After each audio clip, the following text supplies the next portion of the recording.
Today is the celebration of Timkit in Ethiopia, January 19th, to mark the end of Epiphany, or the 12 days of Christmas. Because in Ethiopia they celebrate Christmas on the 29th day of their fourth month, known as Tasis 29, or some might say January 7th, in honor of the birth of Christ, also known as Solomon, also known as David, also known as Moses. So let's read.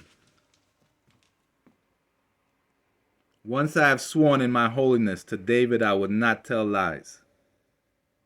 What able-bodied man, there alive, who will not see death, can he provide escape for his soul from the hand of Sheol? Selah, where are your former acts of loving kindness, O Jehovah? Selah, about which you swore to David in your faithfulness. Remember, O Jehovah, Selah, the reproach upon your servants. So who is Moses? Moses is a man of the true God. And we all know that Jesus is the Son of Man. And he's a son of a man named David. So we know that Moses and David are the same. So let's read what Selassie said. With the thoughts of Plato and Socrates, the beliefs of Christianity and Judaism not harmonized with Hindu philosophy? Because Ethiopia used to be in India. Because India used to be called Eastern Ethiopia.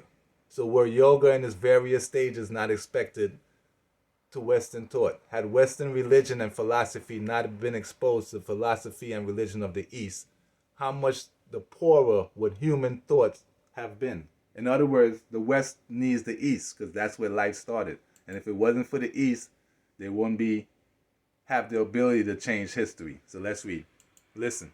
And the game goes on eternally. Unity kept just beyond reach. Egypt and Libya used to be in Africa. They've now been moved to the Middle East. There are examples galore, I assure you. But if interpreting were left up to me, I'd be sure every time folks knew this version wasn't mine, which is why it is called his story. You see, they changed the version of Jesus and Christ himself. For it is written, fear the Lord and the King my son, and do not join the rebellious officials, for those too will send sudden destruction on them, and who knows what calamities they can bring. In other words, it's the Father and the Son, the King of Zion, and his Son, Christ. So who is the King of Zion? And became regent.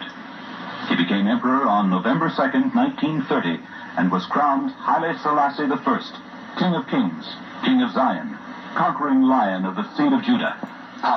See, Judaism changed it up. So who is Ethiopia? The Ethiopian Bible has 81 to 81 books.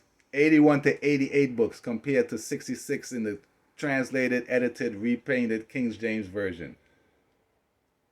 So who is Ethiopia? Ethiopia has the oldest language in the world because all Bibles are translated out of the Ethiopian original tongues, which was written in Ge'ez.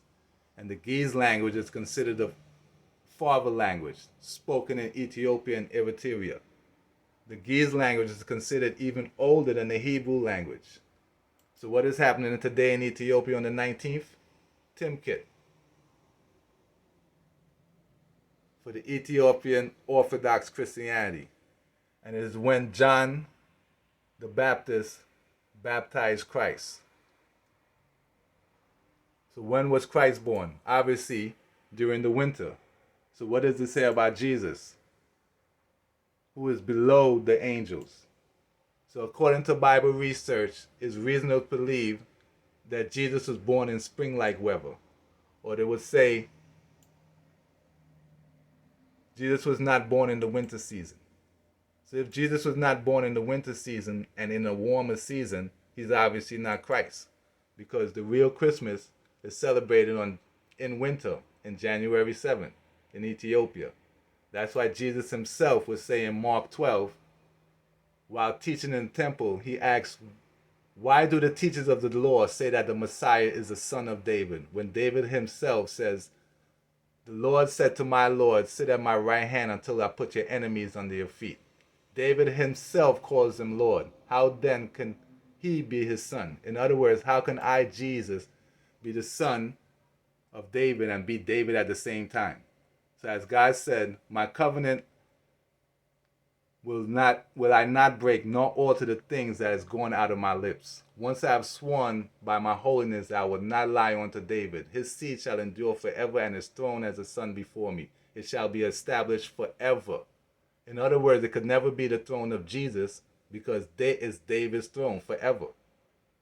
So let's read what it says. But thou hast cast off and abhorred, thou hast been wroth with thine anointed. Thou hast made void the covenant of thy servant. For thou hast profaned his crown by casting it to the ground. You see, in the world today, people are not praising David as Christ. They're acting like he's not Christ at all. And if anything, they're praying to the Son of David. So thou hast broken down all his hedges. Thou hast brought his strongholds to ruin. All that pass by the way spoil him. He is a reproach to his neighbors. Thou hast set up the right hand of his adversaries. Thou hast made all his enemies to rejoice. Why? Because they're praying to the Son of David, who could never be David. As you can see, Jesus is the son of David. He's also the son of Abraham, because we are all sons and daughters of the Most High.